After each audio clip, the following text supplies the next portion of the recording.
Hello friends, সবাইকে welcome জানাই নতুন একটি ভিডিওতে। এই মুহূর্তে যে আপডেটটি দিকে আমরা নজর রাখবো সেটি হচ্ছে অবশেষে 32,000 মামলা শুনানির জন্য লিস্টেড হাইকোর্টে। দীর্ঘ নানান টালবাহানার পর অবশেষে এই মামলাটি শুনানির জন্য লিস্টেড হলো। বহুবার এই 32,000 চাকরি বাতিলের মামলাটি মেনশন হলেও ডেইলি লিস্টে লিস্টেড হচ্ছিল না। অবশেষে এই মামলাটি লিস্টেড হলো।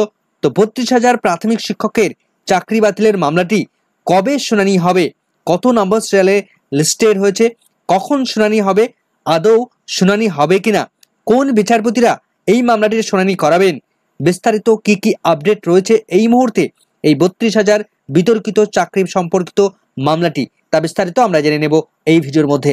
ভিডিওটি কোনো রকম স্কিপ না করে শেষ পর্যন্ত দেখার অনুরোধ রইল। চ্যানেলটিতে নতুন হলে অবশ্যই একটু সাবস্ক্রাইব করে রাখার অনুরোধ রইল এবং অবশ্যই একটু লাইক করে যাবেন। তো চলুন বিস্তারিত আমরা ডিটেলস জেনে নেব কলকাতা হাইকোর্টের অফিসিয়াল ওয়েবসাইট থেকে। তো প্রথমেই আমরা এই মামলার ডিটেলস জেনে নেব এবং তারপর আবার বিস্তারিত আলোচনা করব। তো আমরা সরাসরি চলে এসেছি কলকাতা হাইকোর্টের অ্যাফিলিয়েট সাইডে।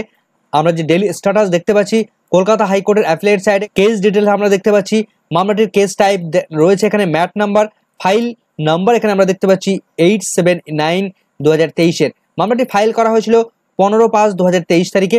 মামলাটির রেজিস্ট্রেশন নাম্বার আমরা দেখতে পাচ্ছি 873/2023-এর। মামলাটির রেজিস্ট্রেশন হয়েছিল 15/5/2023 তারিখের।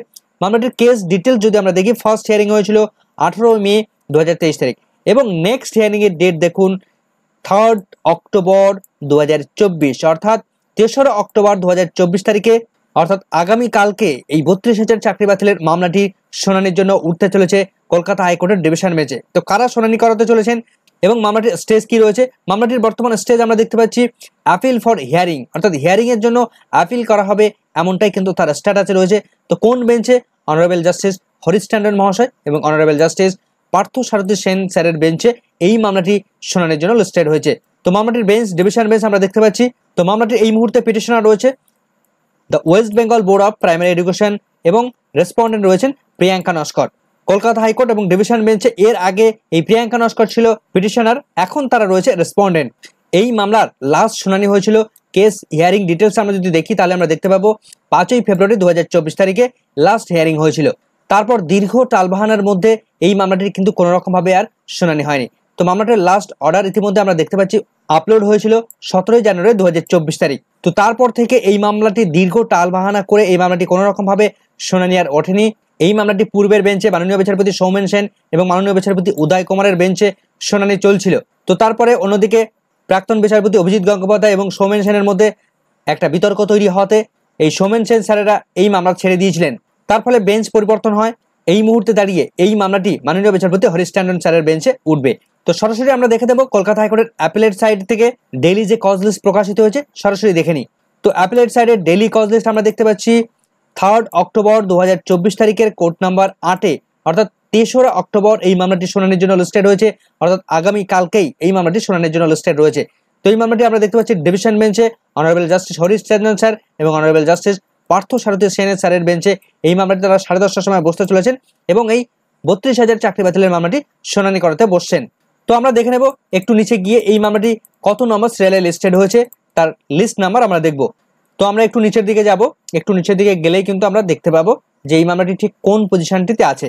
তো আমরা প্রায় চলে এসেছি, একদম আমরা সেই পজিশনটাই চলে এসেছি। তো আমরা দেখতে পাচ্ছি যে অ্যাপিল ফর হিয়ারিং এর পর্যায়ে রয়েছে এই মামলাটি 32,000 চাকরি বাতিলের মামলাটি, যার পিটিশনার রয়েছে the West Bengal board of primary education versus Priyanka Naskar. এই যে মামলা, মূল এই মামলা হচ্ছে প্রাথমিক শিক্ষা পর্ষদের মূল মামলা, যার অ্যাডভোকেট রয়েছেন কৌশিক চৌধুরী। যে মামলাটির ম্যাট নাম্বার আমরা দেখতে পাচ্ছি 873/2023-এর। এই মামলাটি 67 নাম্বার সিরিয়ালে শুনানির জন্য লিস্টেড হয়েছে।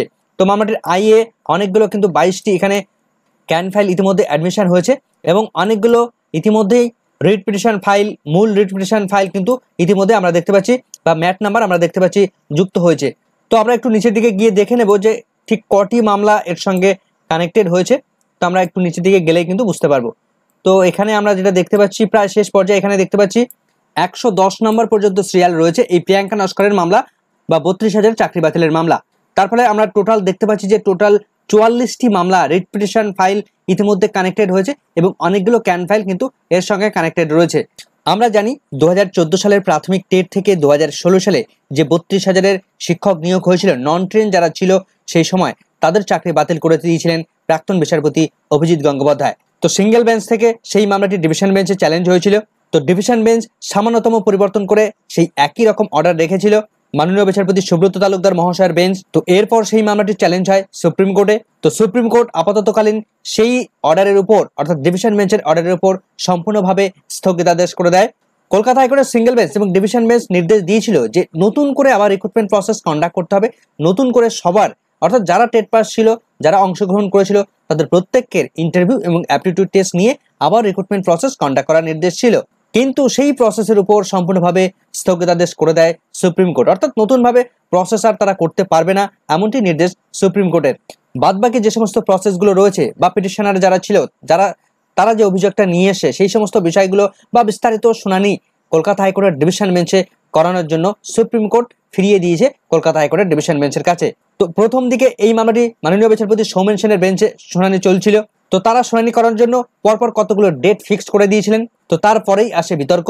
সেই বিচারপতির বেঞ্চ থেকে বিতর্ক আসার ফলে তিনি সেই মামলাগুলো সম্পূর্ণভাবে ছেড়ে দেন, অর্থাৎ তিনি আর শুনানি করাননি। তার পরবর্তীতে এই মামলাটির বেঞ্চ পরিবর্তন হয় এবং দীর্ঘ টালবাহানার পর বহুবার মেনশন হয়েছে ইতিমধ্যেই মাননীয় বিচারপতি হরিশ ট্যান্ডনের বেঞ্চে, কিন্তু কোনো রকমভাবে এই মামলাটি লিস্টেড হচ্ছিল না কোনো একটি অজ্ঞাত কারণবশত। তো যাই হোক, দীর্ঘদিন পর এই মামলাটি আবার পুনরায় শুনানির জন্য লিস্টেড হয়েছে। এখন সব থেকে বড় প্রশ্ন যে এই 3 তারিখ অর্থাৎ আগামীকালকে এই মামলাটি কি শুনানির জন্য উঠবে, অর্থাৎ 37 নম্বর সিরিয়ালে কি শুনানি পর্যন্ত পৌঁছাবে? দেখুন, যেটুকু পরিষ্কারভাবে আমরা বুঝতে পারছি যে 37 নম্বর সিরিয়ালটা কিন্তু অনেকটাই পিছনের। প্রথম দিকে আমরা দেখেছি ইতিপূর্বে মাননীয় বিচারপতিরা কখনো কখনো 1টা 2টো থেকে শুরু করে 5টা 7টা মামলার মধ্যে অনেক সময় আটকে যান।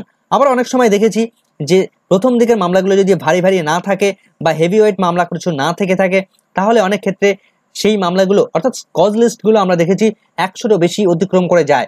তো সেক্ষেত্রে 67 নম্বর সিরিয়াল এমন কিছু খুব বেশি যে সিরিয়াল তাও নয়। প্রথম দিকের মামলাগুলো যদি হেভি ওয়েট না থাকে, বিস্তারিত শুনানি মাননীয় বিচারপতিরা না করান, তাহলে কিন্তু এই মামলাটির শুনানি হবে। তবে সাধারণভাবে এই মামলাটির শুনানি হওয়ার সম্ভাবনা কিন্তু খুব কম। তার কারণ এই মামলার খুব কাছাকাছি গিয়ে হয়তো শুনানি শেষ হয়ে যাবে, এই মামলাটি আর শুনানি করানো সম্ভব হবে না। তবে ইতিমধ্যে বেশ কিছু আইনজীবীর পক্ষ থেকে যে খবর উঠে আসছে যে 32,000 চাকরি বাতিলের এই মামলাটি মাননীয় বিচারপতি হরিশ ট্যান্ডন মহাশয় তিনি নাকি রিলিজ করে দেওয়ার সম্ভাবনা রয়েছে, অর্থাৎ তিনি এই মামলাটি শুনানি নাও করাতে পারেন, অন্য কোনো বেঞ্চে রিলিজ করে দেওয়ার সম্ভাবনা তৈরি হয়েছে। এখন দেখা যাক আগামীকাল কি হয়, সেদিকে আমাদের নজর থাকবে। আপাতত এই ভিডিওটি এখানেই শেষ করছি। পরবর্তী আপডেট পেলে অবশ্যই এই চ্যানেলের মধ্যে পেয়ে যাবেন। এর জন্য চ্যানেলটিকে অবশ্যই সাবস্ক্রাইব করে রাখতে ভুলবেন না এবং ভিডিওটি ভালো লাগলে অবশ্যই একটু লাইক করে যাবেন এবং বন্ধুদেরকে শেয়ার করে দিন। তো ভিডিওটি সম্পূর্ণ দেখার জন্য সকলকে ধন্যবাদ।